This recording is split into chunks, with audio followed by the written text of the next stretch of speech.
we're getting started. So we're on the beginning of the listing agreement, and we're working through using Bright MLS and the listing agreement to copy items over. So we're using we're talking about the contract here, the listing agreement, and from Bright, we're copying things in here. Sometimes you might find an address that is different in the tax record than what's on the listing. And that often can be from a conversion from apartments to condos.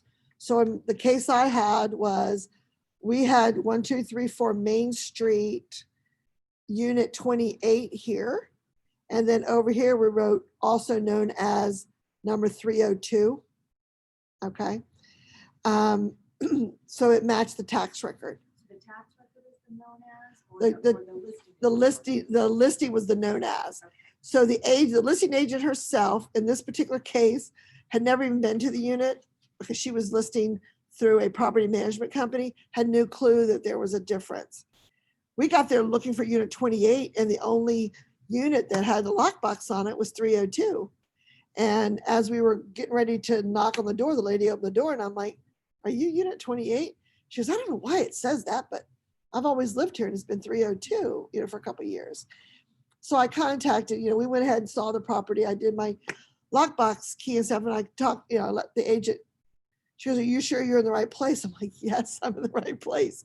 It's your listing, your tax record that's not matching up," So anyway, and then parking spaces. The one thing about parking spaces is parking spaces only get listed here if they're deeded with the property.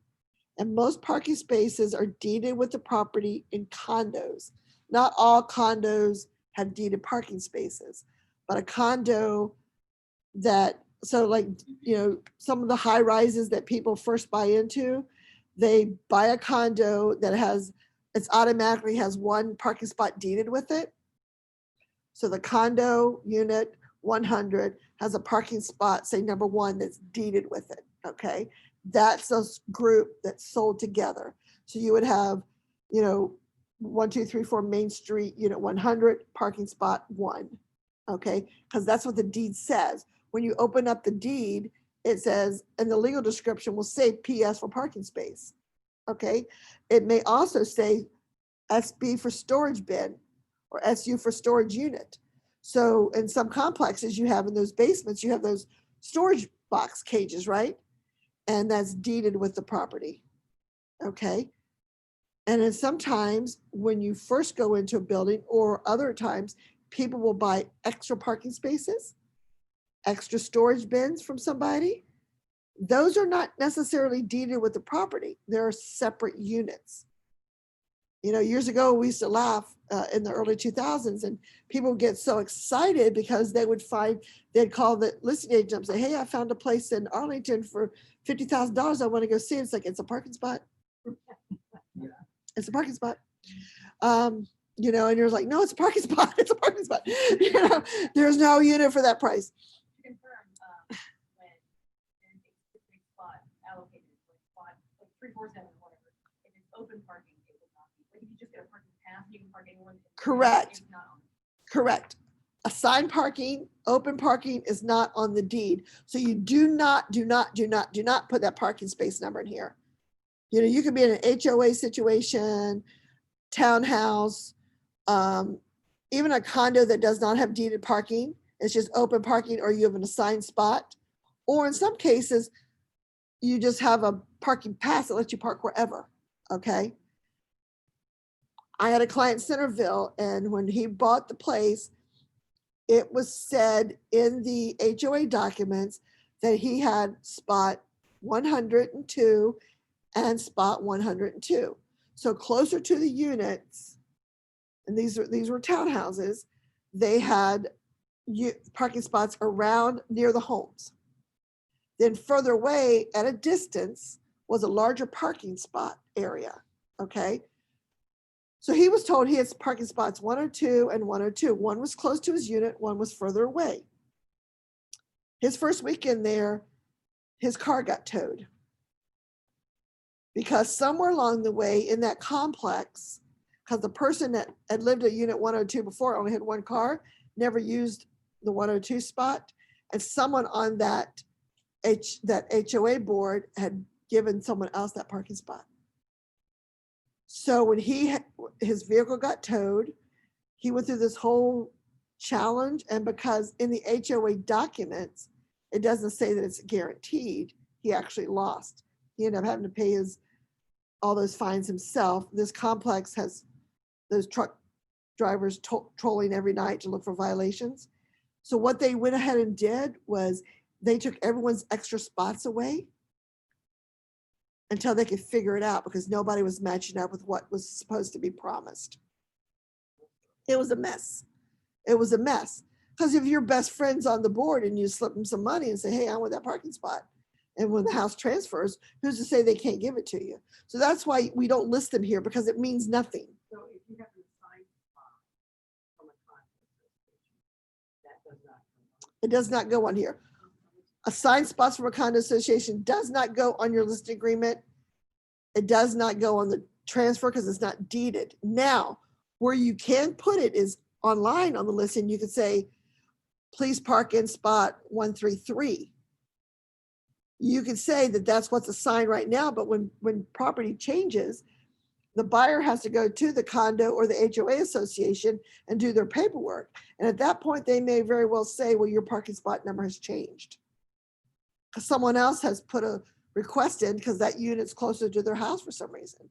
And they put a request in for that unit, that parking spot. Yes. So what Sherry's talking about. So in a condo situation, this happened about a year or so ago. David Robertson told us this story. So there was a condo being listed, and in the deeded portion here, okay, I don't know that they did not put the deeded, the agent did not put the deeded number here online, but it is in the records on the legal description that it was, for example, was parking spot 100, but the owner also owned parking spot 1. So 100 was deeded with the condo, and it was a distance away from the elevator, okay? Parking spot 1 was right next to the elevator. So as people came through and saw the condo unit, the listing agent said, please park in spot 1 or 100. But see, 1 and 100 both did not convey with the unit, because the unit simply said 1 parking spot conveyed. So 1 parking spot conveyed, unit parking spot 1, see the confusion? So a woman purposely bought that condo unit because she wanted to be right next to the elevator, so she didn't have to walk. And then when she gets to the table, finds out that her deeded spot is 100, because 100 is deeded with the property. Parking spot 1 is owned by the owner of that condo, but separately outside the deed. So it could be very well that the owner of that condo lived there as well and had another spot, or they worked in the area and they came there and parked and took the metro into DC or something. You just don't know why, but they owned 2 parking spots, but they were only selling 1 that was deeded with the condo, and it was parking spot 100 and not parking spot 1. So that was, in my opinion, that was the listing agent's fault, because she did not make it clear as to what the situation was, and never corrected anyone either. So when you get an offer from a buyer, your job as an agent is to make sure paragraph 2 is correct. We've had agents who've sold the wrong property before. One time it happened in Baltimore because it was numbered incorrectly. It was one of those where they're revitalizing this area in Baltimore, and they had on the street where there's no parking, but the parking was in the back on the alley, and there were 6 units, and the owner hired someone to go put cardboard numbers up on the doors and said left or right, unit 1 to 6. So what happened when the guy went to the alley? He went left or right, unit 1 to 6. So on the front of the street, it's unit 1, but on the alley, it's unit 6. So the people thought they were buying unit 6 when they were really buying unit 1 over here. Again, I don't think the listing agent really paid attention. Our agent in our office didn't put the stuff in here. Had they put in the tax ID and stuff, then they would have had a case to fight against. It was a mess. It was a mess. So it's very important. I see a lot of agents skipping this section. It's a very common section to be skipped. So please don't do it. Mailbox numbers, same thing. Now, mailbox numbers can be in a condo unit, an HOA unit. It can be in a single family home area. You've seen those mailboxes that are out on the corners, you know? So when you're meeting with your client and you say, what's your mailbox number? They look at you blankly. They're like, the top one, third in from the left. Like, what's the number? You know, because oftentimes it's not their address. Their address is something else, but their box number is something totally different, you know? So it's like, well, let's walk down and check. Or, you know, if they have a kid or something, you send the kid to check to see what the number is. Do you have a question? Yeah, so it's our job to get the copy of the deed before we meet the customer. No, Or no, let's talk to them. no, because it is in, and I don't have a, let's see here. In the tax record, there's a spot that's called, this bar's in my way. So I'm squinting like I'm going to be able to squint through the bar, right? So you're looking for legal description. And this is not a condo. I should have looked for a condo to bring up. But see here where it says county legal description? Is this up on the screen? You guys see this? Okay. So it's saying Stratford Place at Kingstown condo. This is a condo, Unit J, phase 17. So this condo obviously does not have a parking spot that would convey. But if it did, it would say PS, okay, for parking spot that conveys, okay? And so that's where you don't have to look at the deed yourself. It should be in the legal description. So if it were to say PS 17, SB 17, parking space 17, storage bin 17, that's part of the conveyance. So those go there. The mailbox numbers don't necessarily convey, so to speak, because they could be a single family neighborhood, could be a townhouse neighborhood. And one of the tips to share with you is that this has happened to my clients 3 times now, where the sellers have left the area or the tenants have left and failed to leave the mailbox keys. Okay, so when you have those mailbox stands and they're on these posts, when you go behind the post, there's a number. And then you go to the local USPS office that feeds that, delivers the mail there with that number and a copy of your settlement statement where they've closed on that property, and they will come out and rekey the mailbox and give you a set of keys. It costs like $10 to $15. Now, a lot of people like to do that anyway when they buy a place that's had other people with keys for the mail just for security, and same with your home and stuff. I'm sorry, yes. I am a seller listing agent, so single family home. So from outside view, it looks like a garage. Yes, yeah. You really think that was a teacher? Anymore as a garage, they are using the kids playing room. So when I do the listing, should I mention this is a kids playing room or garage? Garage? It's a garage. If it's a garage, it's a garage, no matter what it looks like and how they're using it. The only way you would say it's not a garage if it's been so converted that it cannot be used as a garage. But they are not using anymore this garage. But from outside view, it is. What I'm saying is if you could open the door and they can clean all their stuff out, all their kids' stuff, and you can pull it in and the garage door can come down, then it's a garage. Okay, but they close from inside. So can it be undone? Because that's a selling point. That's like a $40,000 bump. When someone has a garage, that's an important thing. So unless they've irreparably changed it, but I doubt they have because it just needs to be reversed. If they're going to sell the property, I would suggest that they remove it as a kid's room and bring it back as a garage. But they can sell it the way it is and just let people know that it can be converted back, you know. and what it would entail and what would the cost be. And that might be a consideration in the sales price. I've seen that done before too. They turned it into a game room for their sons with all their TVs and stuff. Can you just put a wall up, like where the garage door is? That would be fun. Yeah, they soundproofed it so the parents didn't hear all the stuff. Actually, I know of two people done it. One did it for their kids' band. So they did the garage and they completely soundproofed it. Yeah. So they only had access to the side door, not to the garage door. Yeah. So it can happen. So anyway, so I want to show you guys using this, because this is going to be your homework, and I'll explain that later how you're going to do this.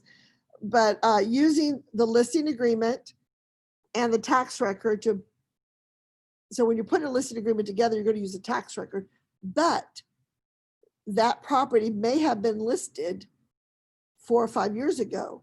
So go back to the old listing and read it. Familiarize yourself what could be in the house. Because if you've never seen the house, you don't know what you're walking into. So if you look at the old listing, kind of have an idea what's there, and then you walk in and you might start seeing some of the improvements right away, which would prompt conversation as well, right? So use these things to help you fill these documents out. All right, so let's go back to the document itself. I've gotten way off track.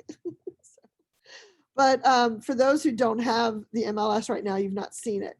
So in our area, we are mainly lot, block, and subdivision, okay? However, there are still in Northern Virginia, and certainly down in the Fredericksburg area, and probably over here, as well, areas that may not be lot, block, and subdivision. They could be a parcel of land that's meets and bounds.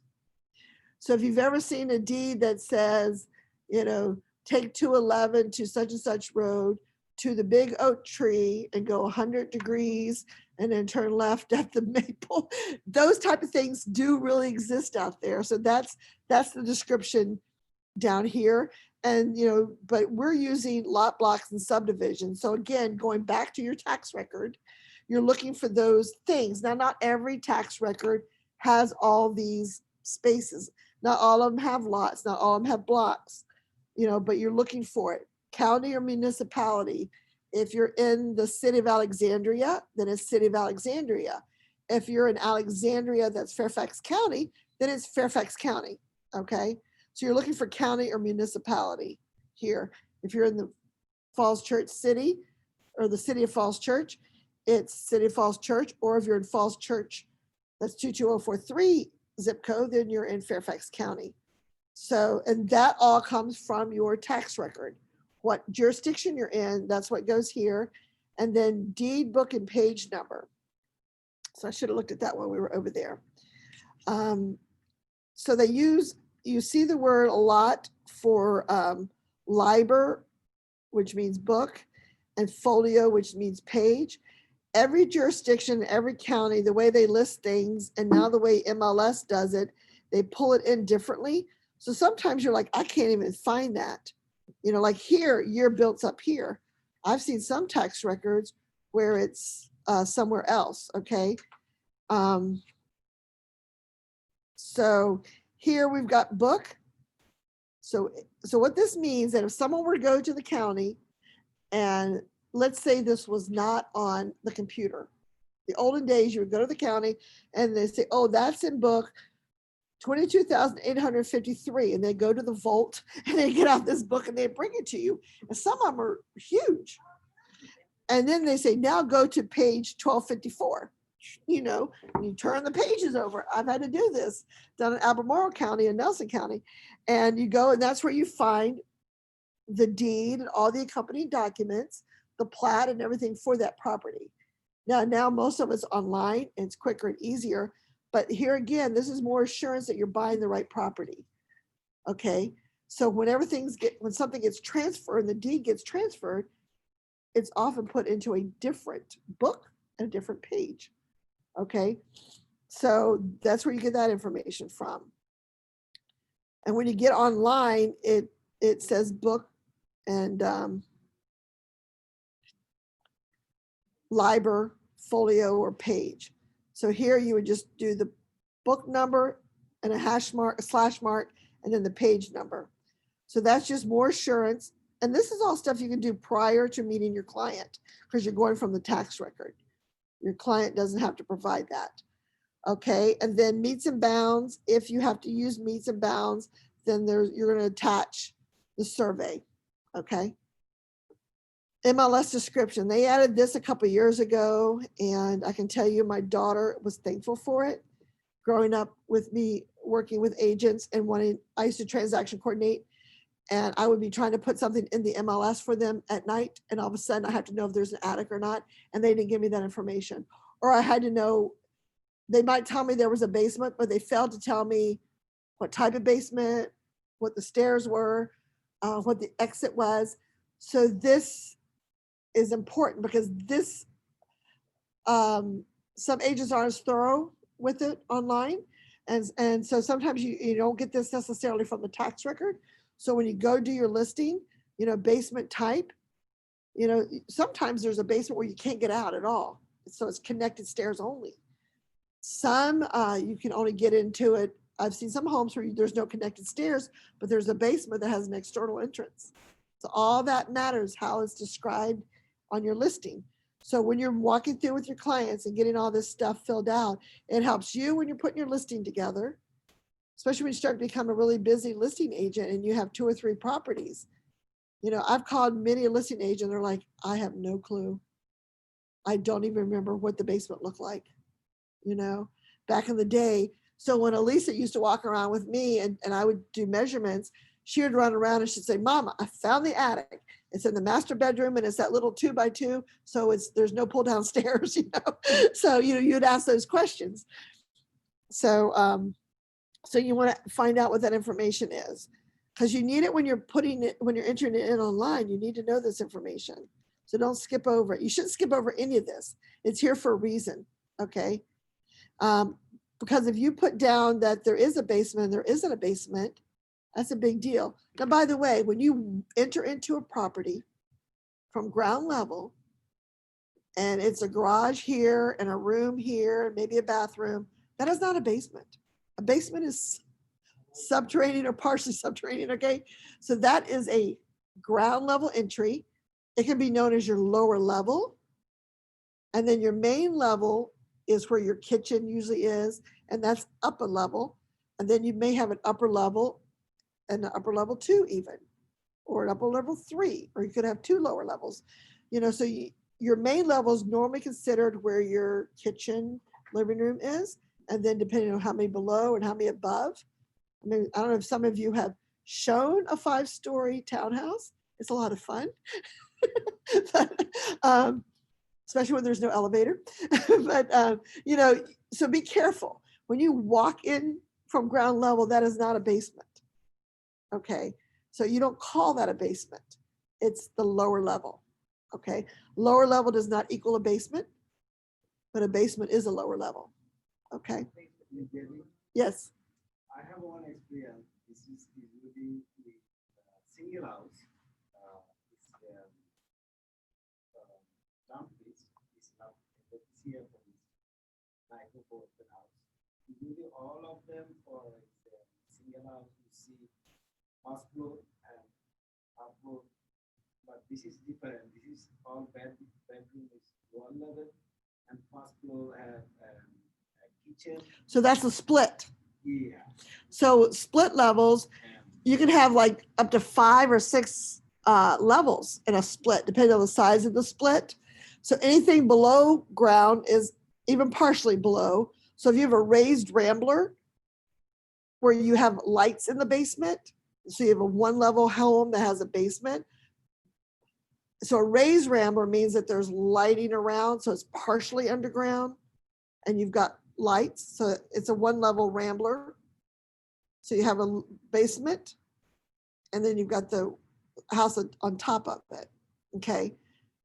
Our home is actually a raised rambler. It's 2,000 square feet up above and 2,000 square feet below, partially lit, So, but in the truest sense, it's a raised rambler. So if you have a townhouse, and I'm asking this question, somebody's asking me what the square footage, when you say above ground square foot or below ground, Right.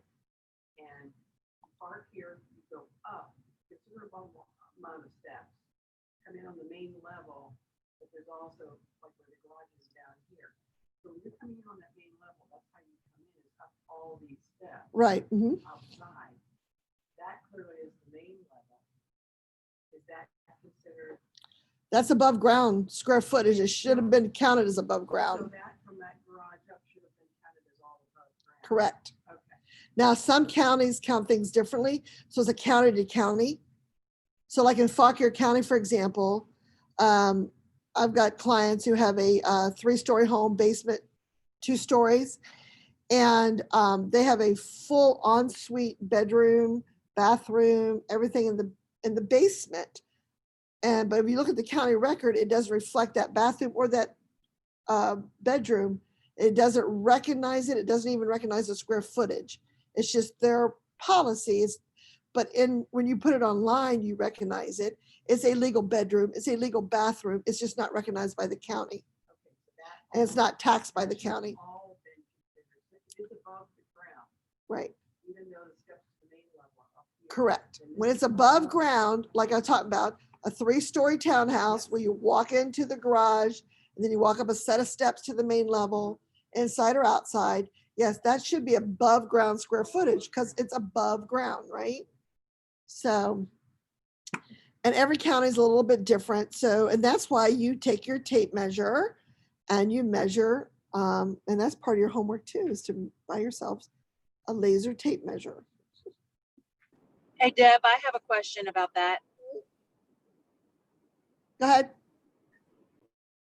So I did a pre-listing walkthrough for a home in Spotsylvania, and I got so confused about the downstairs because the whole basement, like you said about the one in Fauquier, it had like a whole setup, I think, without a kitchen.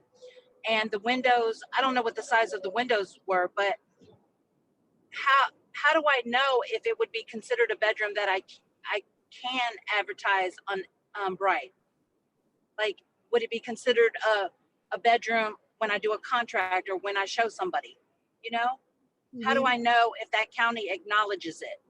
You go to that county and see what their rules are for the size of a bedroom and the height of a window. Every county is different. Okay. So Fairfax, for example, it's 70 square foot minimum. Arlington for a bedroom, a 1-bedroom. One person should be able to live in that bedroom. It holds a twin bed, basically, and a dresser. And then the windows have to be of certain size and of certain height off the ground, so someone can easily get out without having to step up on anything. So one of the things that's always a misnomer out there is that to be a bedroom, it does not have to have a closet. For years, people kept saying you had to have a closet. To be a bedroom, it does not have to have a closet. Okay. So, so if you have a ground level den that has access, it's got its own egress, and it's more than 70 square feet, you can always advertise that as a bedroom. It does not have to have a closet. Okay. Anyone have a question? Okay. So anyway, again, just like with the buyer's agreement, you fill out all the seller's information, and the broker's information comes from that sheet you have in your book. With the email here is not Shannon's email on the first page. It is the office email. Terms and termination. This agreement shall run for the period commencing upon the signature by all parties, meaning the sellers and Shannon, and expiring at 11:59 p.m. on. So what's the listing period?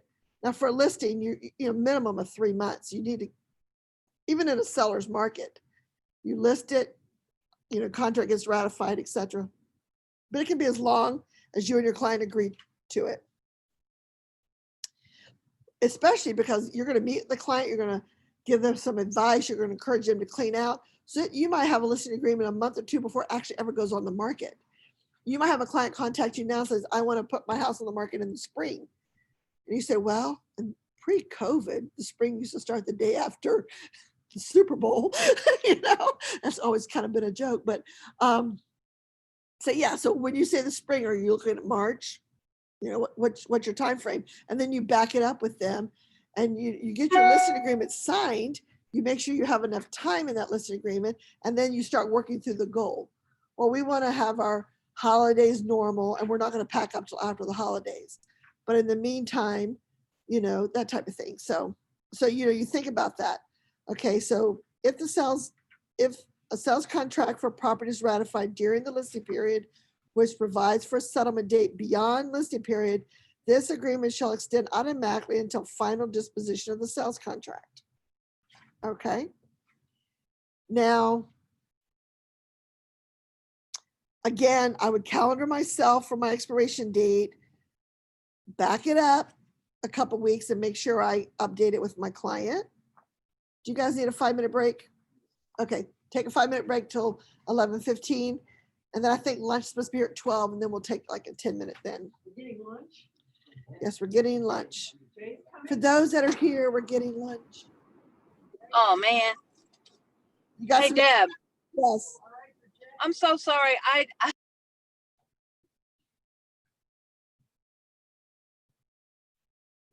Okay, we're recording again. Back to our screen. Elisa, could you send a message to Angela and see if she still needs me to explain the difference between buying and selling agent, or listing and selling? Okay.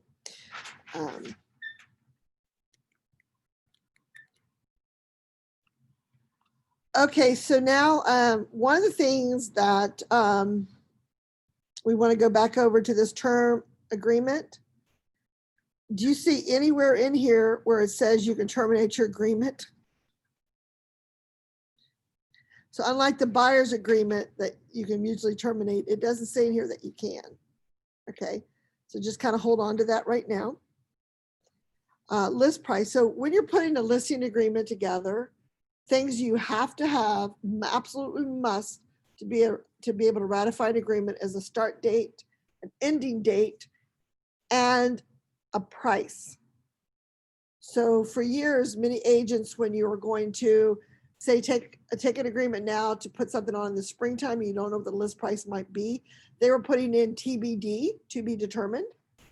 But that does not make this a ratified, valid listing agreement. You have to have a price. So you could guesstimate the price, or you could say something like less than 1.1 million or less than 500,000. So you're looking at what the market may have going on right now.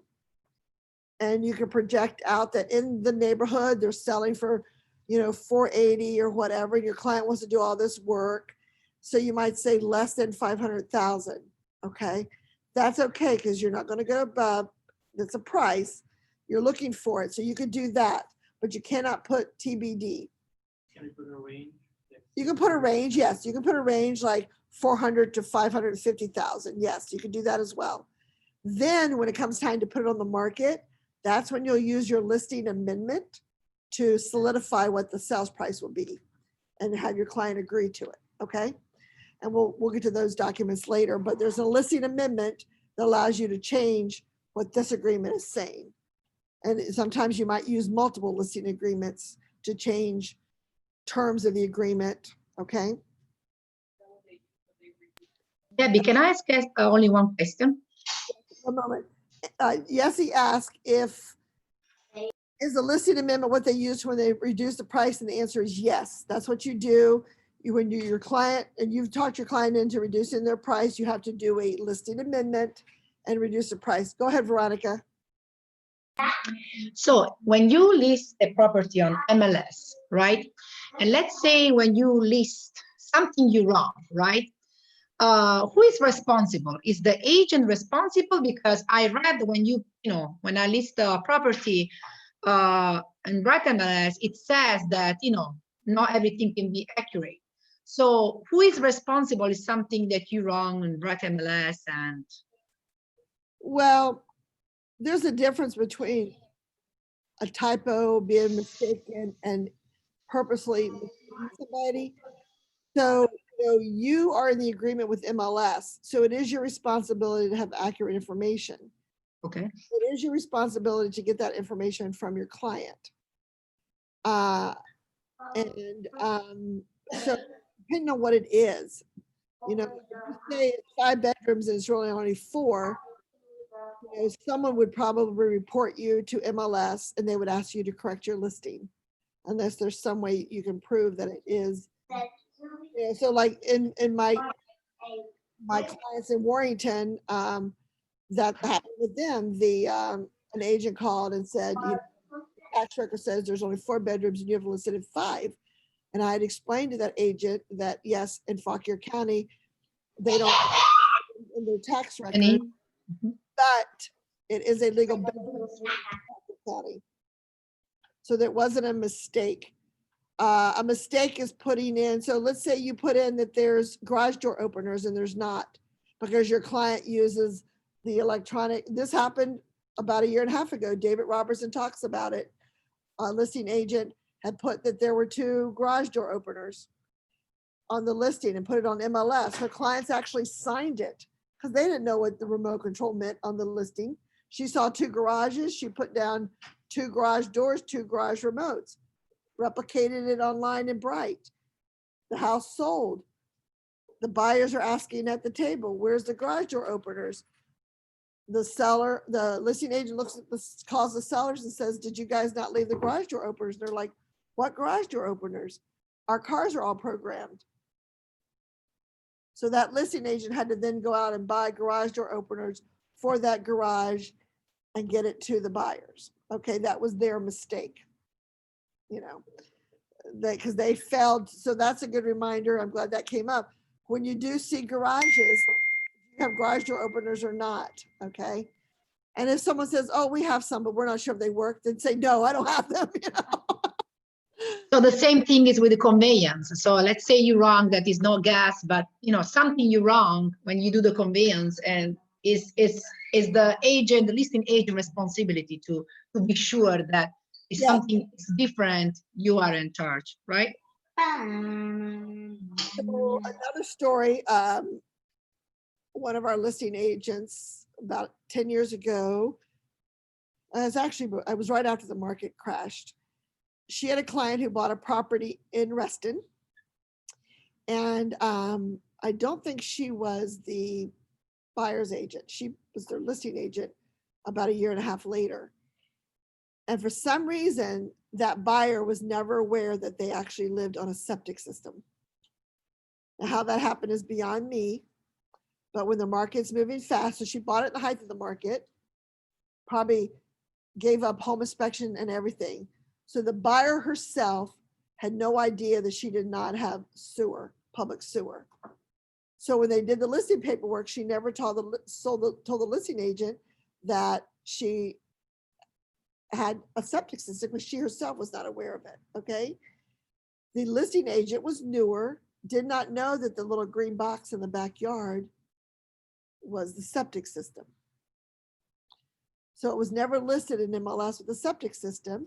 The buyer's agent comes along, who's familiar with the neighborhood, says to the listing agent, hey, you have your property listed incorrectly, that this is not public sewer.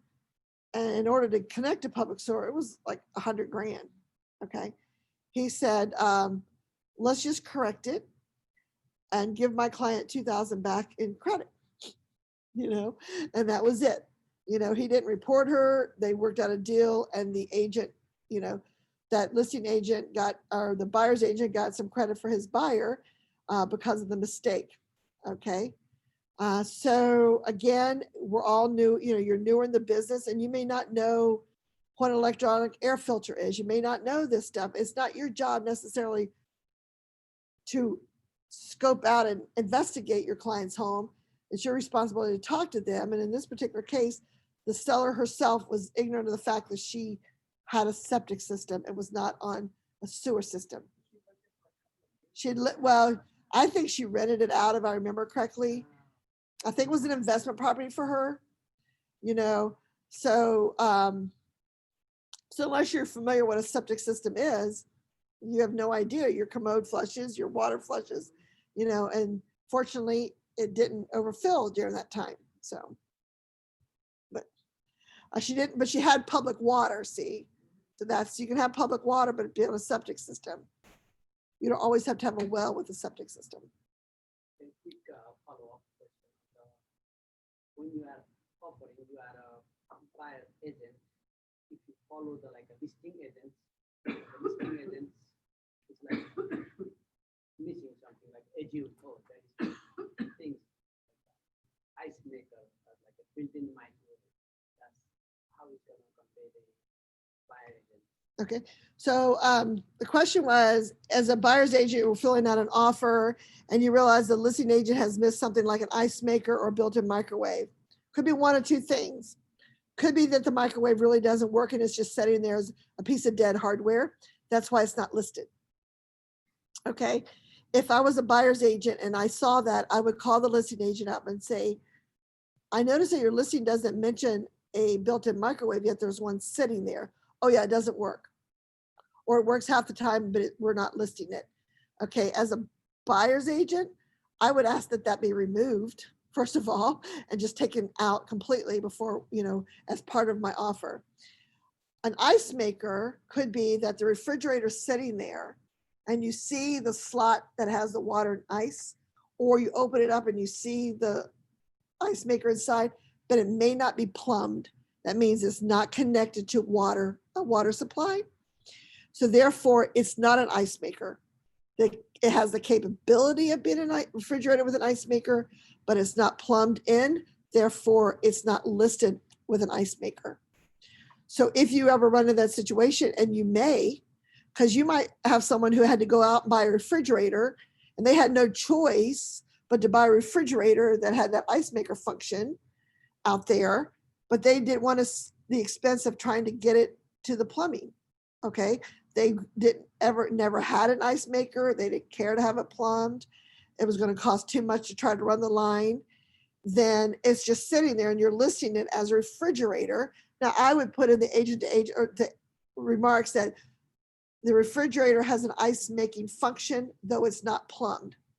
Okay, to clarify with anybody that there's no ice maker, or the ice maker could be broken. So they're selling the refrigerator, but they're not saying that there's an ice maker. Okay, great question. You'll run into that a lot. Nowadays, it's hard to buy a refrigerator that doesn't have an ice maker.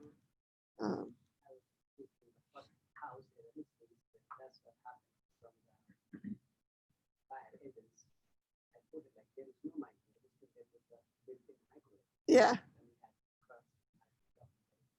Right. So sometimes, or now, for years doing transaction coordination for other agents, I would go to the listing, and the agent's a lazy agent, so they don't list hardly anything. There's no documents online. It doesn't tell you what the conveyances are. So then you're blowing up the pictures and you're looking and you're like, okay, that looks like a microwave. That looks like, and you're trying to figure it out. But one thing you can't see is the disposer. Does it have a disposer or not? So you can put that in there. And if the listing agent doesn't catch it, then it could be that they're buying a disposer for the buyer, right? So that's why it's very important with your clients, when you sit down with your clients, and we're leading into conveyances here, that you discuss what is going to convey. Now, there could be a microwave sitting on the counter that's going to convey, but it is not a built-in microwave. So that would go, down below here where it says other items, right? Right here under other. So we'll start back up here at the top. So as we're going through the conveyances, personal property and fixtures. The property includes the following personal property and fixtures if existing. Built-in heating. Okay. Now you can buy a house that doesn't have heating. You may not get a loan on it, but you can buy it, right? If it exists, it's supposed to be there. Air conditioning equipment, plumbing, lighting fixtures, sump pump, attic and exhaust fans, storm windows, storm doors, screens, installed wall-to-wall carpeting, window shades, blinds, window treatment hardware, smoke and heat detectors, TV antennas, exterior trees and shrubs. So you think that's funny, exterior trees and shrubs. One of the agents in Falls Church represented a buyer. They bought a place in Vienna, and after closing, quite a few of the trees and shrubs were missing from the front yard. because they just took them. They thought they were theirs to take because they planted them. Now, a listing agent should have said to them, before we put this on the market, you need to remove those plants and trees, or you need to say that they don't convey and make sure everyone understands that and signs accordingly. Okay, but you just can't go pull your. I bought the house from my parents in 2003 when they moved out to Culpeper in Pemmon Hills, and my mom kept saying, "Oh, I think I want to take that bush." I said, "Mother," and this was in 2017 when I was getting ready to sell the house. I'm like, "If you want that bush, you hire a crane company and come and get it out of here." It was this huge thing. I said, "Yes, it's pretty, but you need to get it out of here before I put it on the market," you know. And or come and get a couple cuttings or something, whatever you want to do, but let's do it before it goes on the market. So, so all those things. So unless otherwise agreed upon in writing, all surface or wall-mounted electronic component devices do not convey. So the TV behind me does not convey, okay? But the rest of the story we'll see when it comes to the contract. The wall mounted, so all surfaces or wall mounted electronic components do not convey.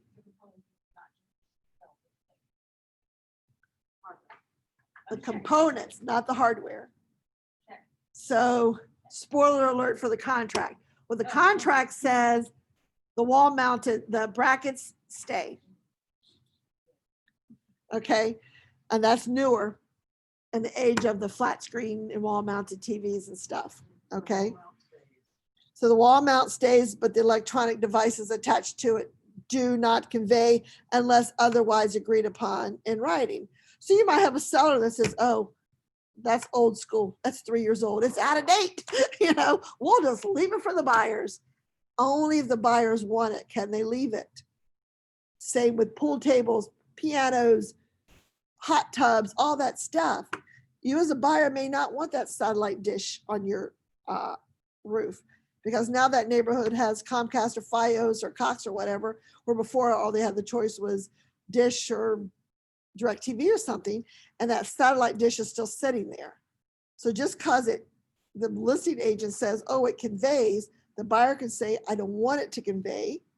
I want it removed, and I want you to fix the hole that it came from too." So if you have something removed, you need to also make sure that they fix where it came from. Okay.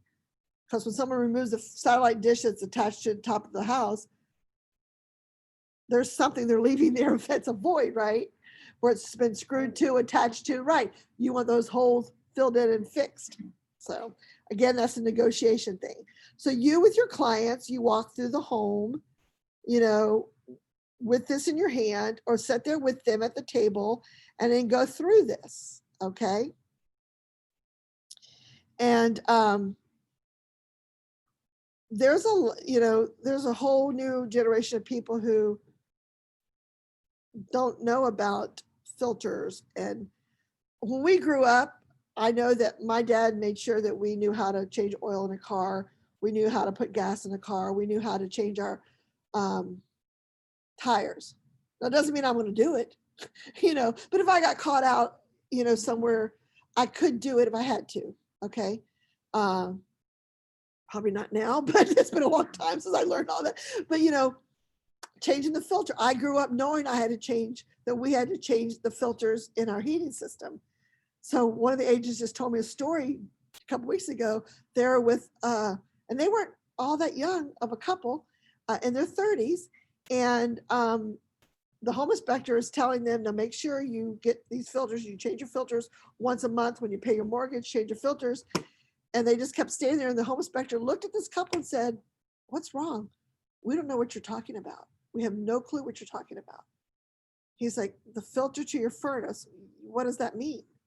They had no clue whatsoever. And I've heard other stories similar to that. They have no realization that that's something they have to do. So and that's one of the reasons I love Ed Donofrio and Donofrio and Associates Company, because he sat there and physically they all showed the clients how to pull the filter out, tell them what to get, how to put it back in. They show them. Like my brother just found out that someone put my car filter in wrong. I gave him one of my vans, and he called me and said, you know, whoever did your work last, they put the filter in wrong. There's a notch that goes in a certain way. And, like, that's probably some new person didn't know that there's a way to put it in. But yeah, and car filters, that was the other thing. Someone recently just said, I didn't know cars had filters, like air filters and stuff. So, things like that, when you're becoming a new homeowner, someone has to guide them, because they could have brought up in a rental situation where no one in their family ever owned. So they never had to do that stuff. It was all done by the landlord, the owner, or something like that. Your light goes out, you have to buy light bulbs and you have to change the light bulb.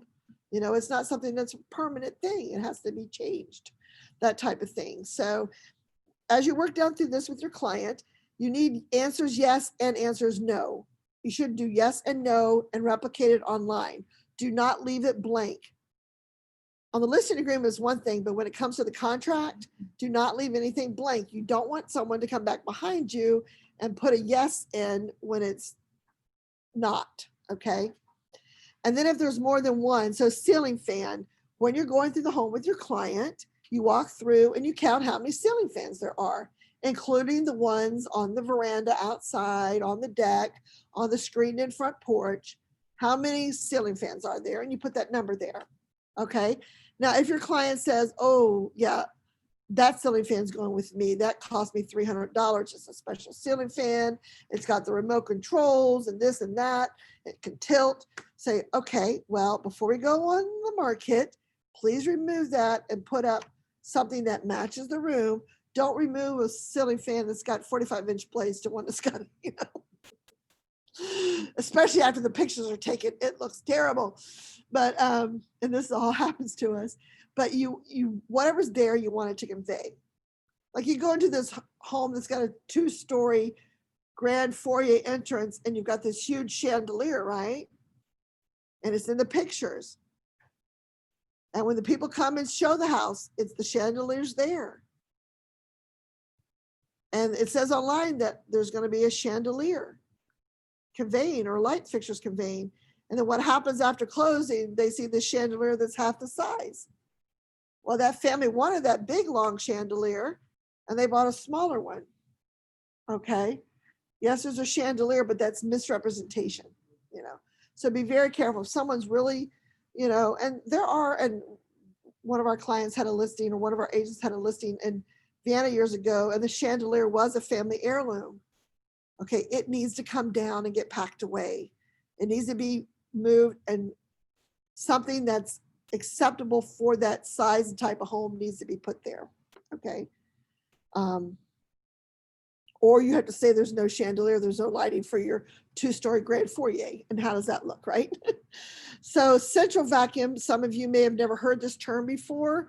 It's old school, but some of the places are bringing it back. Some of the new homes I've heard are coming back with this technology. So as you walk through a home, you might see a little opening in the wall where a hose would go through.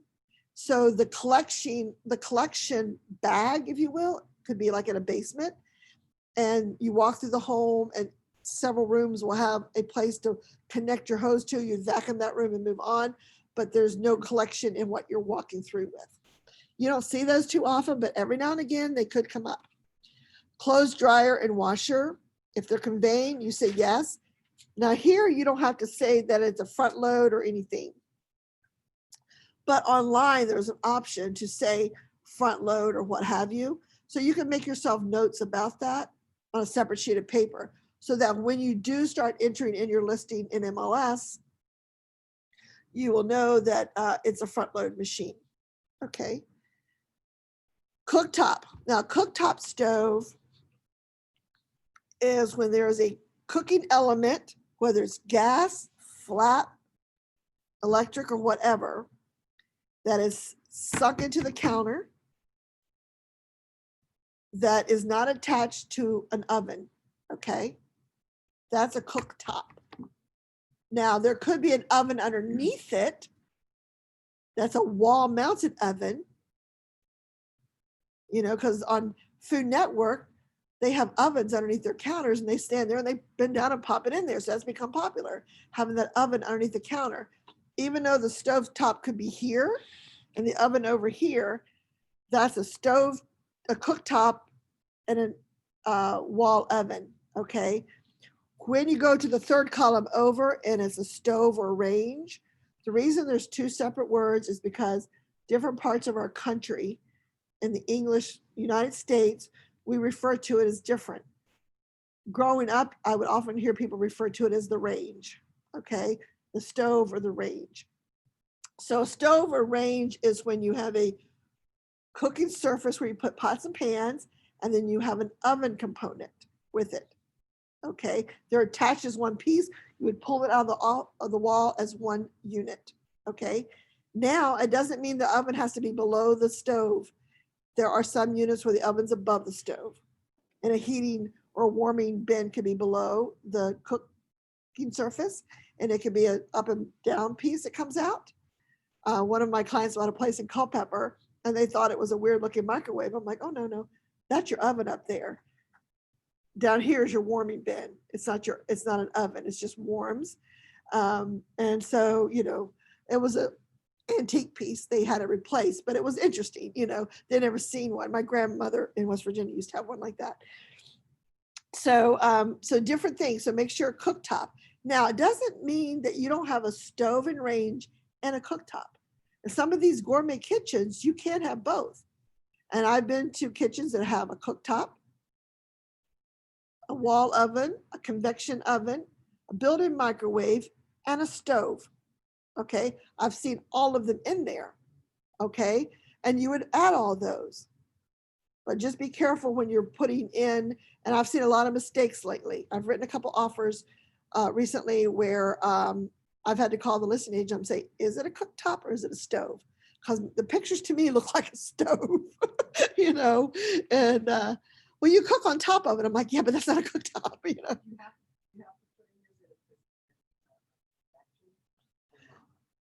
No, you just put wall oven. Now, I, as a listing agent, the question was, do you have to put that as convection? I, as a listing agent, if it's a microwave, that's convection and microwave. If it's a built-in microwave, that's also a convection oven.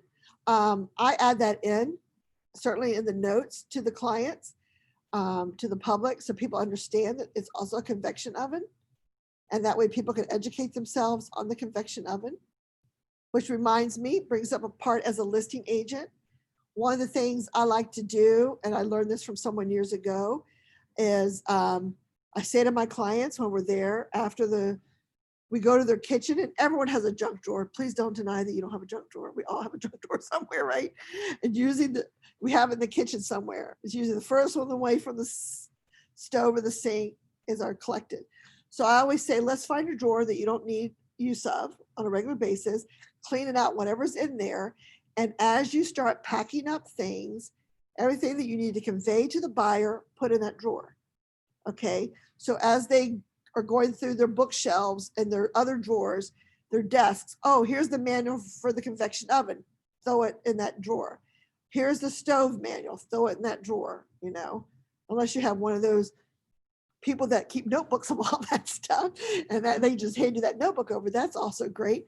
But as your kids or family members who've come through have keys to your home, start collecting those and put them in the drawer.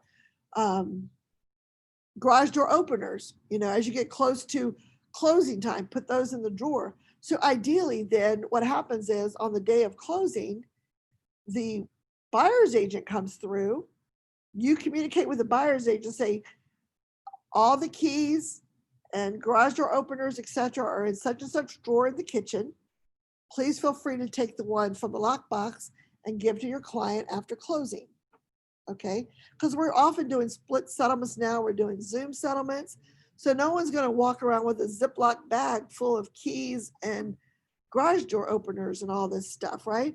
You can just leave it in the home in the drawer, and once something goes under contract, I usually let the buyer's agent know that we're collecting stuff there, so they know that that's where things are being collected.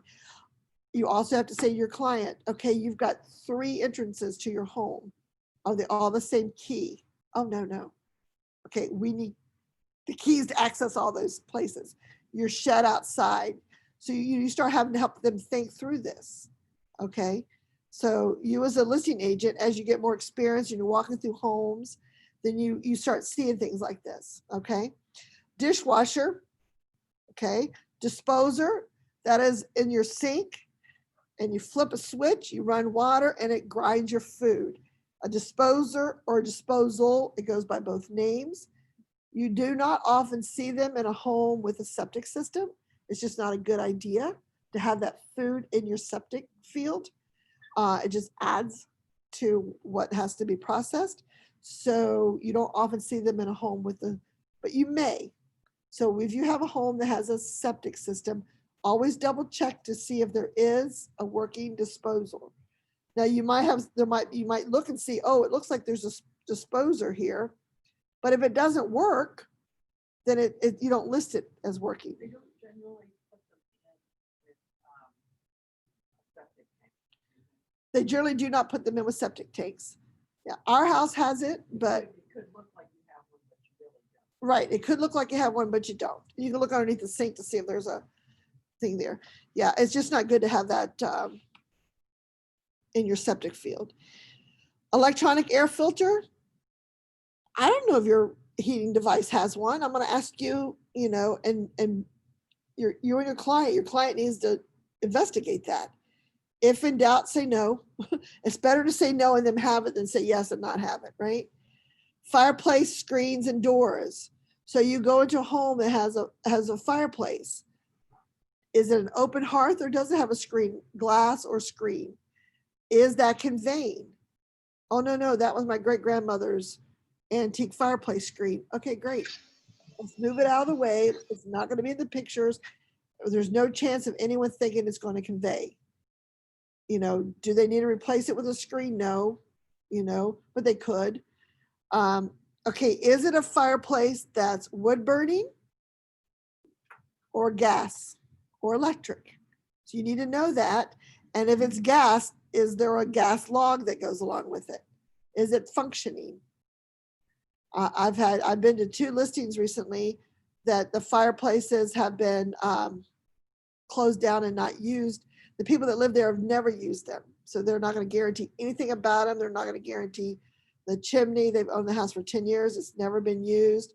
They had all the gas taken out of it, and it's just, they had a beautiful fake plant in there. Yeah, there's a fireplace there's an opening for a fireplace, but it's not been used. The gas has been dismantled,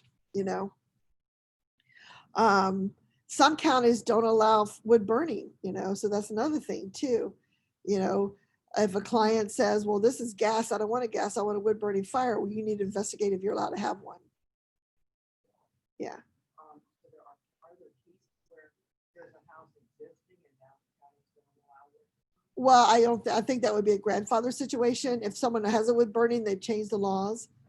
But I know like Fairfax is trying to get rid of people's wells and stuff like that and have them hooked to public.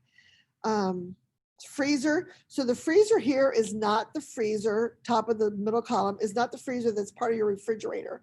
It is a separate freezer that could be a stand-up, a chest type that you often find in the garage or basement. Does it convey, yes or no? Again, as a buyer, you don't have to accept it. Okay. If you see this gnarly looking freezer in someone's basement and you'll never use it, say, I don't want it. Get it out of there. And a lot of times they've left it because they can't get it out of there. Costs a lot of money to get it out of there. They've changed the walls or something. They're going to have to get it dismantled to get it out of there. It becomes your headache as the buyer.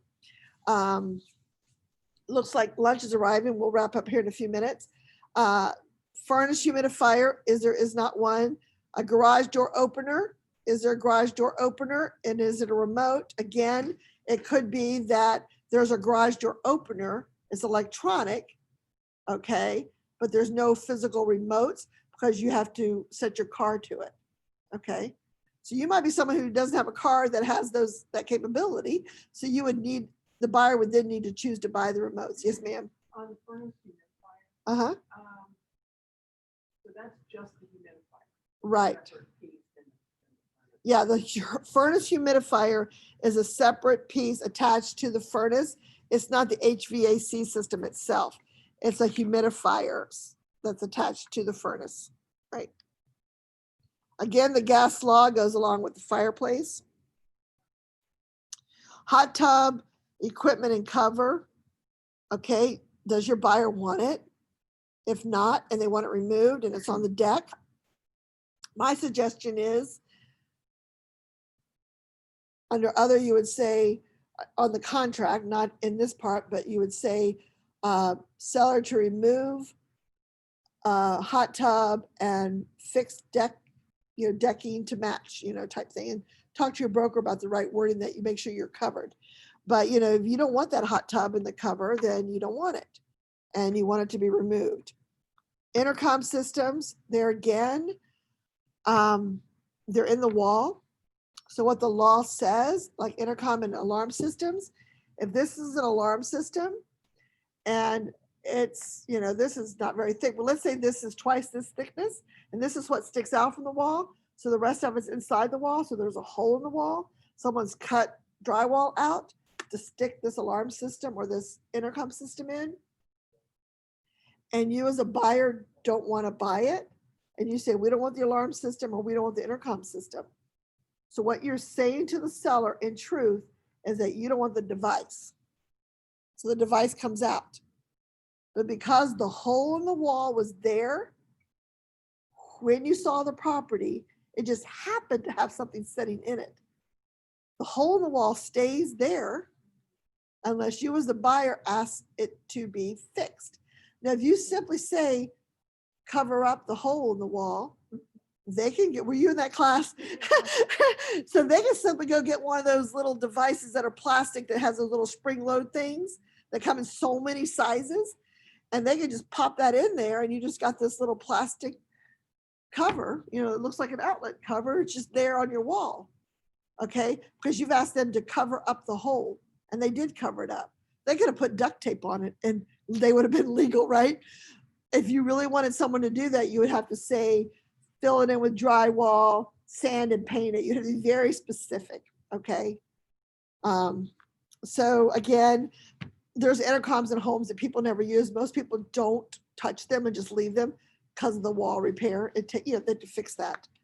Playground equipment, again, that's something you don't have to accept, but it's there. As a listing agent, you're going to say they have playground equipment. You look at your client, is that conveying with the house or are you taking it with you? Now, if the listing is going to be around for a while, then it's the summertime, they may want to leave it there until closing. So you just let everyone know that it does not convey. It could become a negotiated point later on. Pool equipment. So the pool is there. You're going to accept the pool, whether you accept the cover, the equipment's up to you. Now I know that there's been agents who've moved. Someone moved up here when we were doing Zoom calls early on. And I think they had to fill in their pool in order to sell their house where they were at, and that happens. I had a friend who bought a house in Williamsburg. He got it in such a reduced rate in 2003 because it had a pool and they could not sell it. So he got a really nice neighborhood and a pool with a pool. The house cost him far less than most everything around there because no one wanted it with a pool. So he did the research, decided he was retiring. He would invest on, and he used the pool a lot, but because they really liked that neighborhood and they got the house so much cheaper, and it was going to be 10 or more years before the pool equipment would have cost, to keep the pool clean. He did the investigation. So they went ahead and bought that home with the pool and used it and took care of it. But pools can be a negative, they can be a positive. Well, since COVID, pools have become a positive. That's kind of the first time in history. So refrigerator, again, we talked about the refrigerator, ice maker, satellite dish we talked about, storage shed. So out back, there's a storage shed, okay? Is it just a little metal thing that someone's thrown up there and there's no slab to it, so it's not really permanent? Is it gonna stay? Ask your client, is that shed gonna stay? If you have a home that's got a dilapidated shed on it, I would say to my clients, please remove that, okay? If someone does a VA loan or an FHA loan, they're gonna make them remove the shed anyway. So I just tell them to get it removed. Trash compactor, you don't see those much anymore because we have recycling, but used to be in kitchens, you might have a drawer that would come out and you might, be like this long and you would have a bag in there and you'd put your trash in there, you push it in, you push a button, and it would be like, when they do cars, when they're trashing cars, it scrunches your trash down to a little block. It's really hard. So everything you had is trash, whether it was cans, plastic, food, whatever. And so a lot of times you might see a trash compactor drawer that people just use, it's been disabled, and they just use it to put their trash can in and they just pull it out. So some are still, but if they have it, it's yes or no. We went over wall units, water treatment systems. That's not that little pure thing that's stuck to your water, to your faucet. That's a whole house treatment system.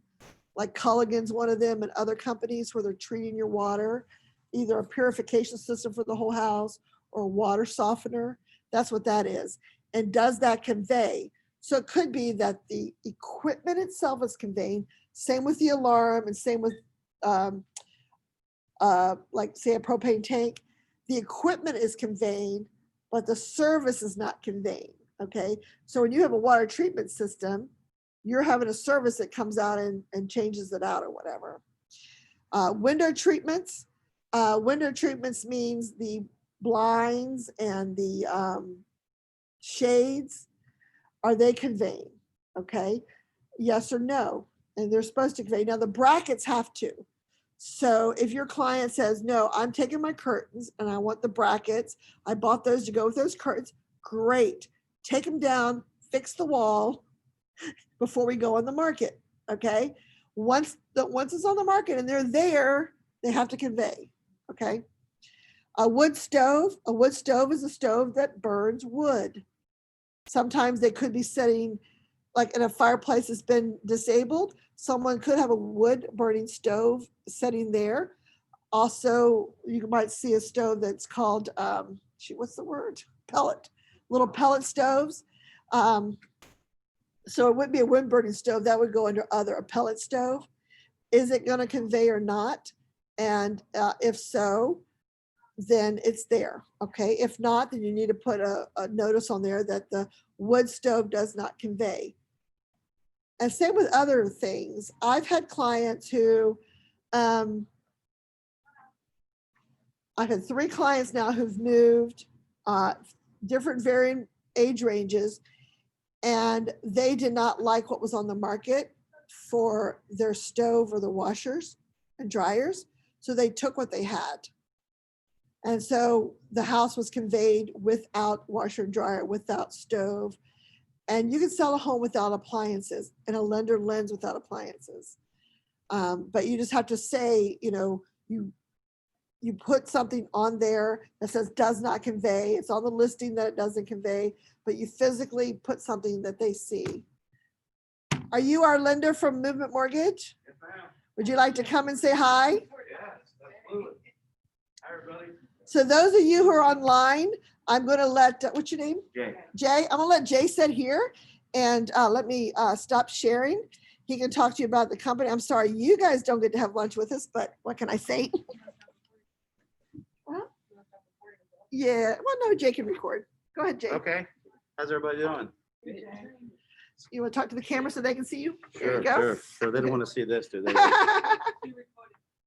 All right, well, I'm Jay Hoffman. I work with Movement Mortgage. I've been in the industry since 1993. I took a few years off in the early 2000s, but I've been coming here for about 3 years. I've been the rep for about 3 years here for Movement. We started out, we had 6 people coming in, and things got filtered down a little bit. It ended up being only me.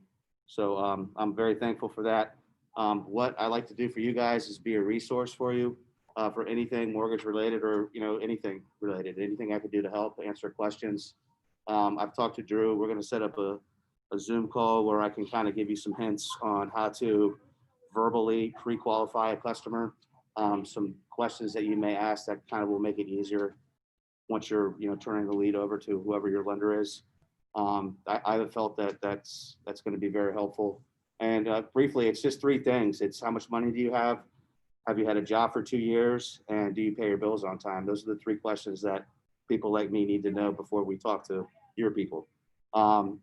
Even if they don't have money, that's why we have things like VHDA, Virginia Housing, because we can get them loans with no down payment on for first-time home buyers. So, you know, feel free to reach out to me if you have any questions, because I'm pretty sure everybody's kind of new. And, you know, that's where I'm pretty sure I can be a good resource for you guys. And there's some lunch here for you guys as well. So we had a quick question earlier about gift letters. So tell us a little bit about gift letters from family members or whomever. Got one of those going on right now. Gift letters are definitely usable. What we'll like to do is the best way to do a gift letter is to go through the title company, is to move the money through the title company and not directly to the borrower, because then that's less documentation that the underwriter will ask from the person who is giving the gift. There's a good chance that we don't want to have to ask them for their bank statements, but for some loans they do, and for a lot of other loans they don't. So if you go through the title company with your gift and, you know, gift form letter filled out accurately, then that's probably the easiest way to get it through. There's going to be more, if the gift comes to the customer, then likely the gifter we're going to have to see his bank statements to make sure he didn't get a loan. Okay. Right. Good. Thank you. You're welcome. Thank Anybody you. have quick questions? Any questions? Or a question that would be quick. Any quick question? All right. Well, let them eat cake or food or whatever's back there. Got subs, Jimmy John's. Okay, great. Don't like them. Yeah, not pizza. Thank you for lunch. Thank you, Jay. Thanks. Okay, we're going to take a 10-minute break, and then we'll reconvene in 10 minutes. Okay, that was a promo for everybody. Okay. So before I run out of time, let's talk about your homework. So we've been working through the listing agreement. We're not going to finish it today, which we never do the first day, but that's done on purpose because you have between now and Tuesday to do a listing agreement. So if you have access to Bright, I want you to go out and find a listing agreement. I mean, a listing online in your neighborhood, a place you're interested in, whatever it is. Find that listing online, and then I want you to use it to reverse in a way and write up your listing agreement, okay? So what I want you to do is, and if you don't have access to Command, then just make a copy of the listing agreement that's here. And I'm talking just the agreement itself, not all the addenda right now. Okay, so. We're just gonna take an existing listing from MLS and mirror it to this. Right. Okay, so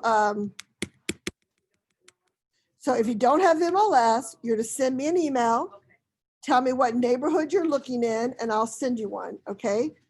So the listing agreement is 12 pages long. We're not going to get through it today. So you're not going to know all the answers. And I'm not looking for perfection. I'm looking for you guys to practice. This is part of your homework. And trust me, it will be invaluable for you because the next time you do one and it's a real thing, you will feel more comfortable in what you're looking for. So you're going to so normally you do a listing agreement where you're sitting down talking to sellers, and you're welcome to do that. Okay. You're welcome to do that too.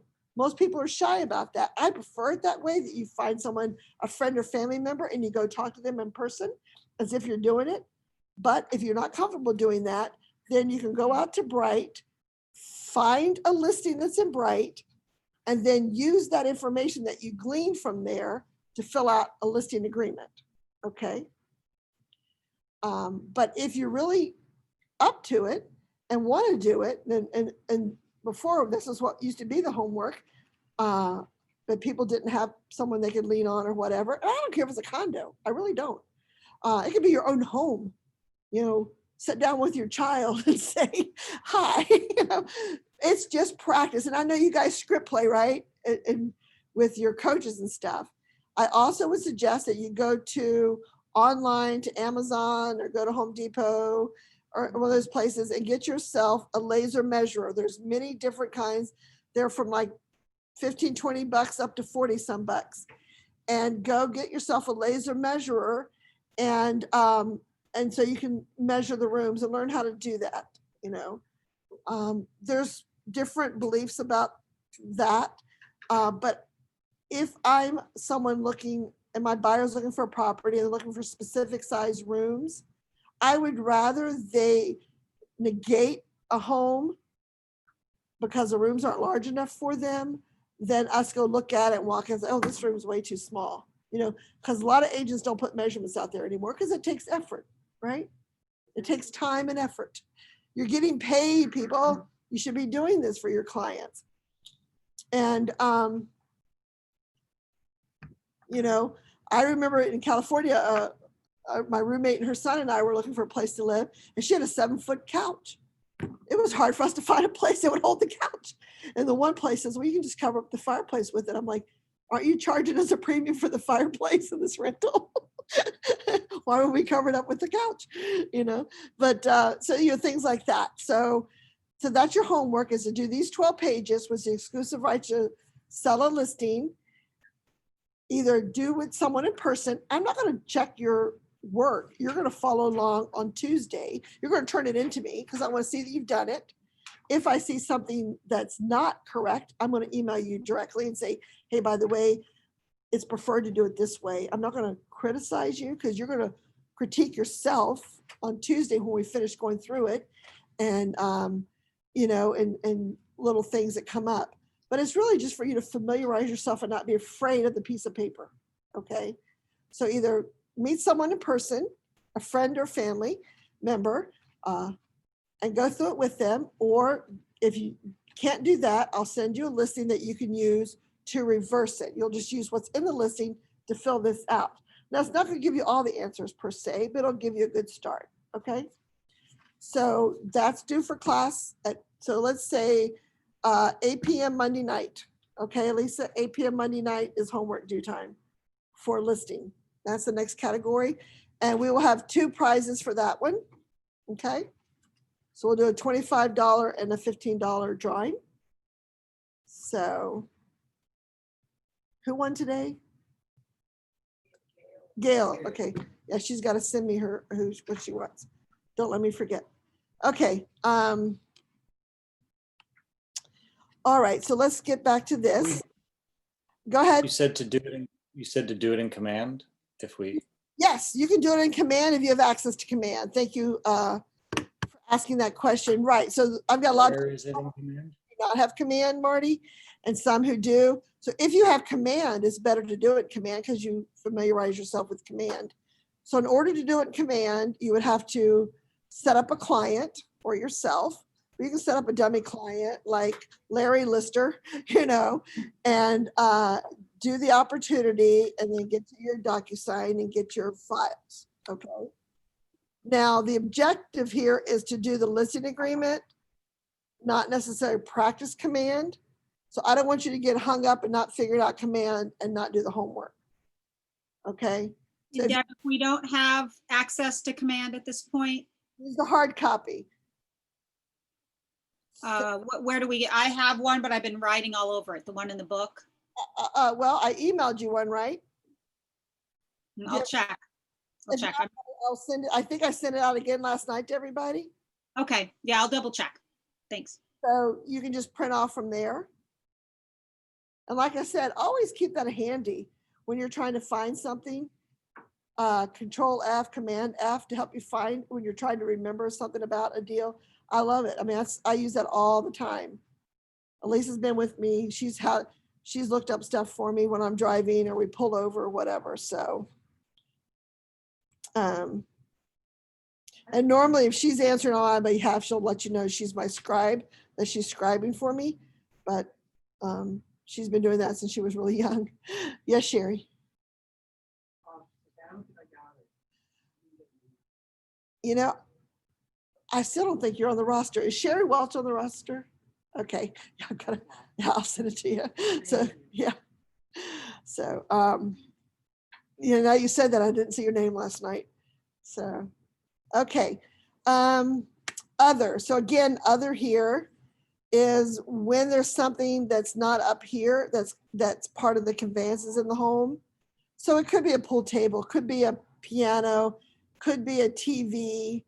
Now, what it cannot be is that the tractor will convey for $100. No, no, no, no, no, no, no, no, no. Because this, your listing agreement leads to a contract. And the contract is between buyer and seller to buy and sell real property. A tractor is not real property. So you cannot sell a tractor with the house. Now, if they were just putting the tractor on here and not charging. If they were conveying the tractor for free, yes. Like, And then on in the online, it would say tractor conveys with the property. Again, if they want it, it conveys. They cannot say tractor conveys with an extra $100. If someone wants to sell their tractor, they can have a price on it, you know, or they want to sell furniture in the home. They might say that, you know, this credenza, you know, this tall boy or whatever I'm selling it for $100 or $200. They can do that in the home, but it has nothing to do with the contract. Okay. Separate bill of sale, right? Separate bill of sale. Okay. Tools in the shed. They want to leave their tools in the shed. That's fine. They want to leave their lawnmower. That's fine. But you cannot ask in a contract for someone to give you money for those items. The seller can put prices on them and can negotiate with the buyer directly. Has nothing to do with us as agents. Okay. We're here to sell real property and help someone buy real property, not a saw. Deb, I'm sorry to interrupt. Did you say that the shed had to be removed for a VA or an FHA loan? Dilapidated, if it's broken down, falling down, unusable. Yeah, it's a safety hazard. Okay. You know, someone may have put up a little shed that's been beat up and, you know, it's about ready to fall down, or wood is rotten and stuff like that. I've had 2 situations where the VA has said the shed has to be removed or the sale won't go through. It's one of the lender conditions. Yeah.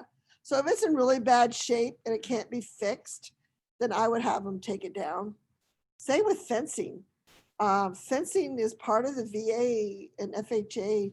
You know, they look at that. So the fencing has termites or it's a mess, it has to be fixed. Or the loan doesn't, you know, they won't let the loan go through. So, Thank you. yeah, so those are things that, you know, when we get to the contract, you're going to see in the addenda when it talks about lender required repairs and stuff like that. Those are things they're talking about. So as is items. So an as is item might be that, hey, we have a microwave that's about ready to fall apart, but it's there and it works. It's not great. We're not going to fix it. It's as is. And that's what you would say, built-in microwave as is. Or if it's a countertop microwave, you might say countertop microwave conveys. Okay. If there's a wine cellar, a wine refrigerator that's in your den or in a basement, you would say that that conveys if it does. Okay. If there is any other type of refrigerator or any other type of equipment that might be like in a downstairs or in a bar area that's not normally listed here. So I wouldn't necessarily say 2 refrigerators when it's not 2 full refrigerators. If it's a mini refrigerator in a bar area, I would put that in other, that it's mini refrigerator in the basement conveys type thing. For as is, would you do something like, I mean, say like the HVAC is 20 years old, it works fine, but it's 20 years old. Only if you're not going to negotiate and fix it, yes. So the question is, would you say that the HVAC, the HVAC is as is? Yes, you can certainly say that. All that's negotiable. You know, when it's a seller's market, they're going to get by with it more. When it's a buyer's market, less. Also, the lender, a VA lender may say, that's way too old. And when I bought a foreclosure in 96, that's what happened. They said the HVAC was too old and wasn't working, and they made them put a new one in. Because I had an FHA. Yep. Yeah. And a rested home, $65,000, had to put a brand new HVAC system in and fix the wood on the fence. Yeah. And so, those are lender things. As is can be anything in the home, something may work, may not. You're declaring it as is. Now that's B, one item that's as is or two items. C is as is marketing. Seller does or does not authorize broker to offer the entire property as is. So it could be a couple different things happening. It could be that the seller says, my house is fine the way it is. There's nothing wrong. I'm not going to fix anything and I want it as is. So you have to kind of look around yourself and evaluate, and you have to have a conversation with your seller. And you might say something like, so this would be my father, right? No one knows my father, but my dad, my mom calls him Mr. Preventative Maintenance. He's always, everything's maintained and taken care of. Even the guys who come out to do the HVAC says, that really is our job, Mr. Hoosier. Yeah, you've already done it for us, but that's what you hire us to do, but he'll be the type person who would say, I'm not going to fix anything. It's perfect. There's nothing wrong with my house. Okay. As a listing agent, I would say, yes, sir. Your house is great. You well maintained it. But if I say to the open market out there, as is, it puts a negative thought in everyone's mind. What are they hiding? What am I going to find when I get there? Okay. So if your house is good the way it is, we're not going to say as is. Then when they negotiate their home inspection, we just simply say, no, we're not going to fix anything. Okay. And so then that's when I pull out the home inspection addendums and I say, these are the two options that a buyer is going to use.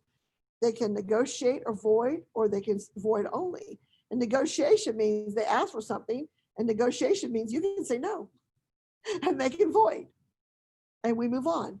Or it might be that they want you to change out the disposal because it makes a noise and it's $150, $200 and you agree to do that. Okay. But you and your wife don't use a disposal. You don't really like it, but they do. And they realize it has a funny sound and they want you to change it out. Right. And so would you rather lose a deal or spend $200 having that changed? Right. Is this the kind of place you check off, say, you're marketing it as a tear down or like a fixer upper? Right. So if it is like a tear down or fixer upper, it's as is marketing. Okay. And when we get to the contract, you'll see how that changes because there's an addendum that has several things on there as is. So as is also brings up connotations like something's really wrong, and we're not going to do this, we're not going to do that. We'll find out that next week. Now, when you're looking at a listing and it says as is, I always call the listing agent and say, why is it as is? Because if the financing paragraph on the listing says it can be conventional VA, FHA, cash, then that usually tells me there's nothing really majorly wrong with the house if that agent thinks that all those loans can be lended on the home. So it could be a situation like my dad. He's not going to fix anything. And that agent didn't know enough to say we shouldn't do it as is. Now, when you see bring your investor, this is the investment dream, that is your signal that no lender is going to lend on it. And you need to bring some cash to the table or it's cash only, that's when there's something wrong, or it's a rebuilder's dream, Yeah. Yeah. Some TLC is a big misnomer, So yes. So after home inspection, due to performance, the buyer changed his mind. So we send the void contract, right? Listing agent. So listing agent say, can you share the home inspection report? You always have to Do I give have it. to, or Yeah, always. follow it? Yeah. So the question is, when your buyer does a home inspection and they want to void, when you do a home inspection on a seller's property, you have to share the home inspection report with them in full, the entire report. Okay. Because in order to ask for anything to be done or to void, you have to share the entire report. Yeah, it's a requirement. Yeah. Good question. Okay, leased items, systems, and or service contracts. Any leased item, system, or service contracts, including but not limited to termite or pest control, home warranty, fuel tanks, water treatment systems, lawn contract, security system monitoring, and satellite contracts do not convey, absent an express written agreement by buyer and seller. The following is a list of leased items within a property. So at our house out in the country, we have a propane tank. That's what runs the gas in the home, is a propane tank. So we buy propane from a company. We own the propane tank. Now, it could be that we were leasing the propane tank. So as a listing agent, you would find out from your client, are you leasing the tank or do you own the tank? So if I own the tank is conveying with the property. If I'm leasing the tank, then the buyer then has to engage with the company to lease that tank from them and purchase the propane from them, okay? So you might be someone who says, ooh, I don't like Quarles, or I don't like American Gas, or I don't, so, so then the tank may need to be removed and they'll engage their own person, done post-closing, by the way, okay? Because on the day of closing, the systems have to run. So the buyer cannot order their new company to bring in their propane tank prior to closing. It's not their property, okay? The sellers have to stay there prior to closing. Now, the gas inside the tank, does that convey or not?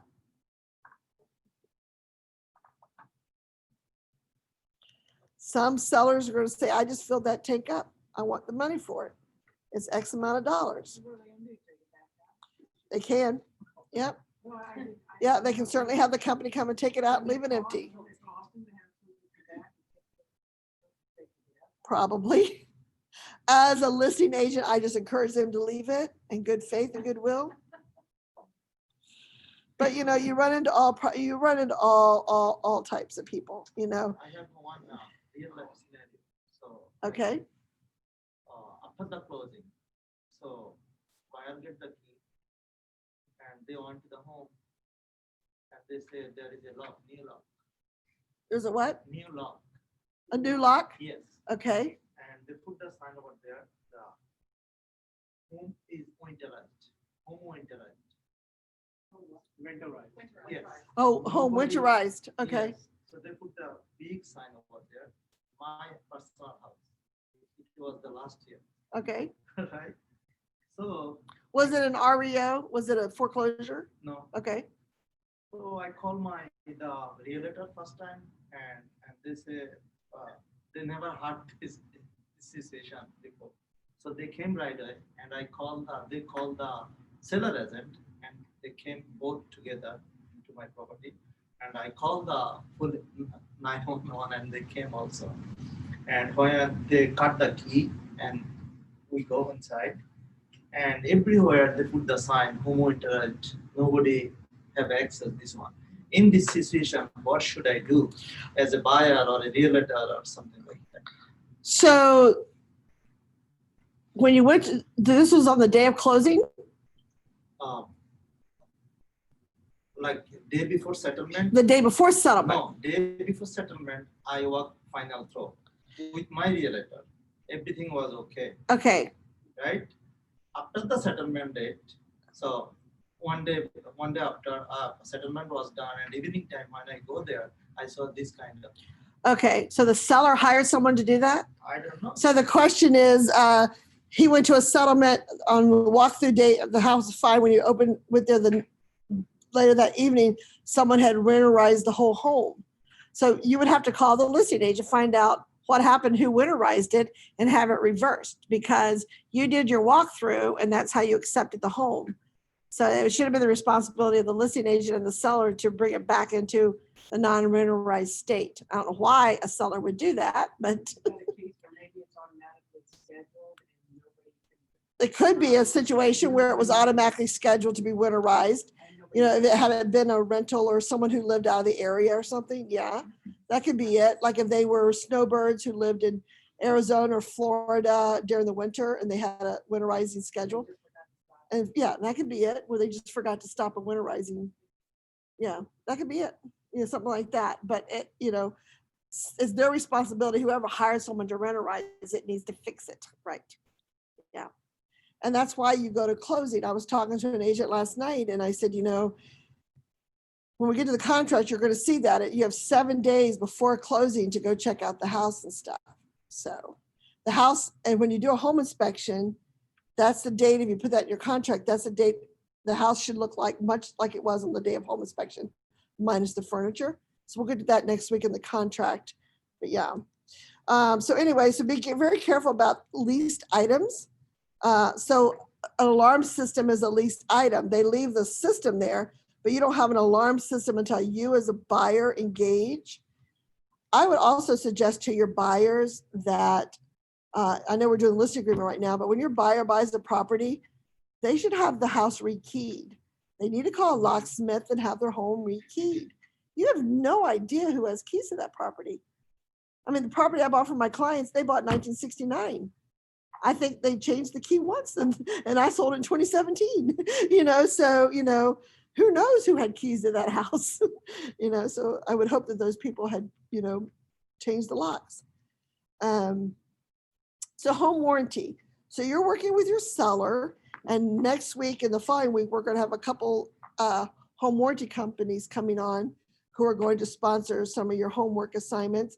And they're going to talk to you about home warranties.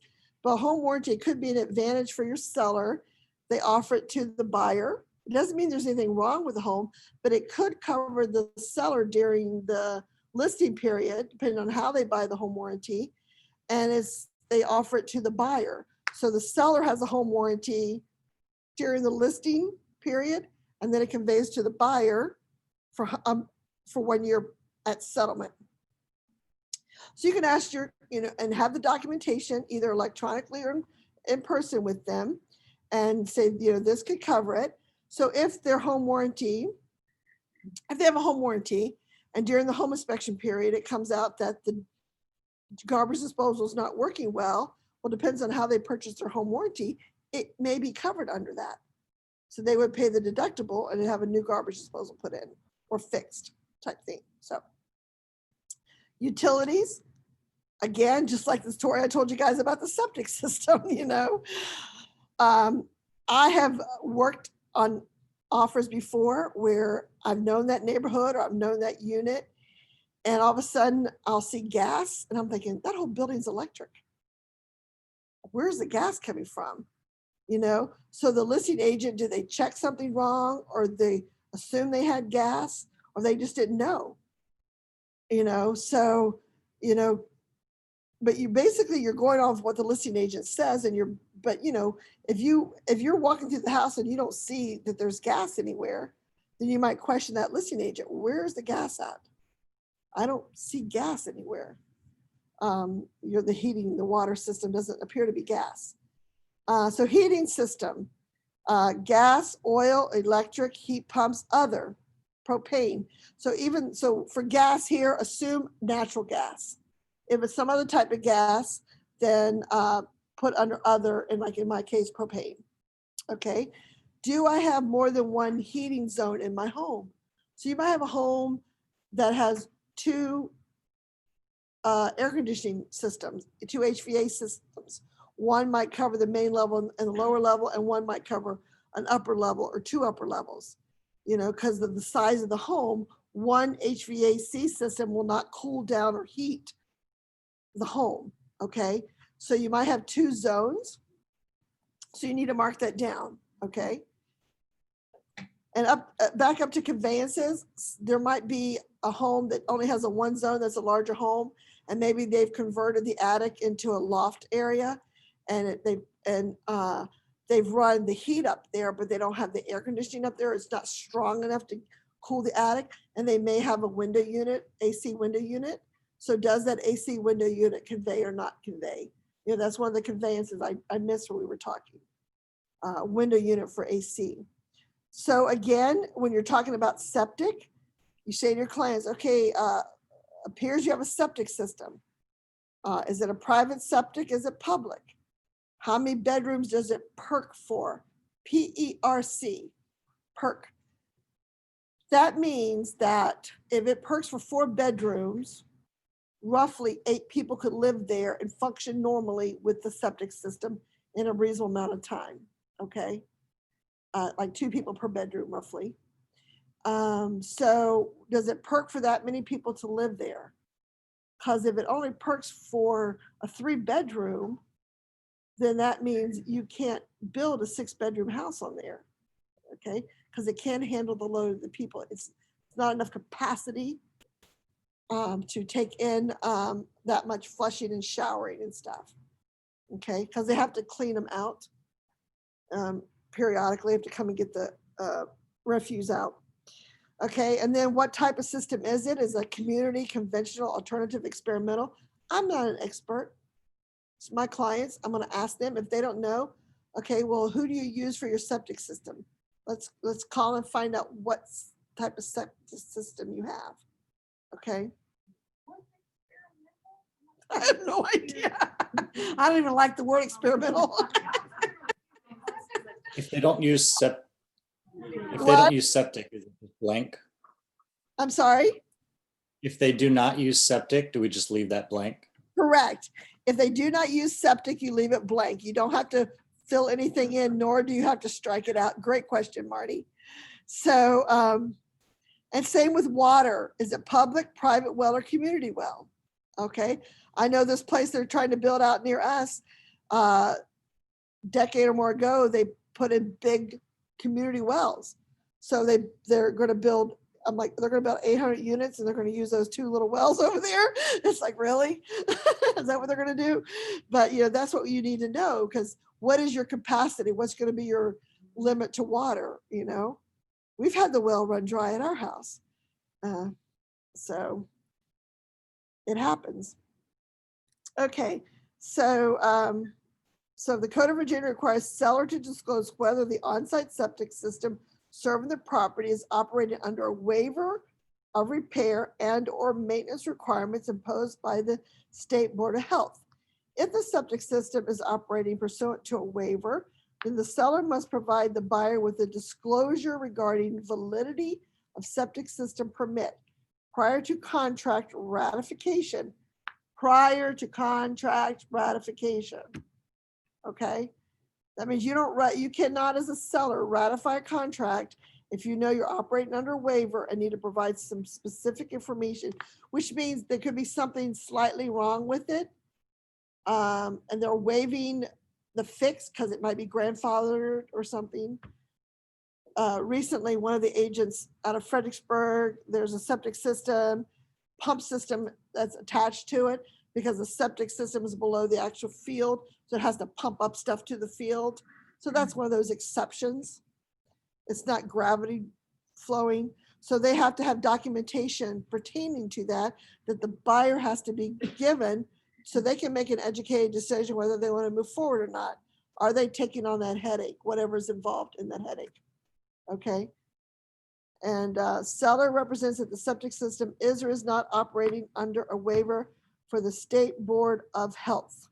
We're going to stop there, pick up on paragraph 9. You guys are going to do your homework. If you want a listing, send me the neighborhood. Otherwise, you can go meet somebody you have in between now and, I said 8 p.m. Monday night, right? Monday night at 8 p.m. So just send it to me as a PDF. Don't share it from your DocuSign to me. Just send a PDF so you can practice downloading the PDF. If you're going to use command, you can handwrite it. Again, you're just looking to familiarize yourself with filling out. So we've gone through the majority of the stuff that you have to fill out and complete. And you don't have to have exact answers because you're not going to know from a listing an answer about someone's finances. For example, paragraph, I think is 21. But you can make the information up, just fill it out, okay? So it doesn't have to be exact information when you don't know the answer. But just like fill in what you think would make sense to be there, okay? Any questions? If we do it in a command, can we send it only for you from there? You can send it to me from command, but I prefer you send it to me in a PDF from command. Yeah, instead of don't add me as a signature and all that stuff. you know, because then it just like, okay, Don't send it to Shannon. don't send it to Shannon yet. Now, the last week of class, you will do it, and Shannon mentioned that yesterday, you're going to do a mock-up contract, and you're going to send it to her to go over to make sure you're hitting all your highlights and everything. Okay? All right, so let me stop the camera. Stop the recording, rather. Okay.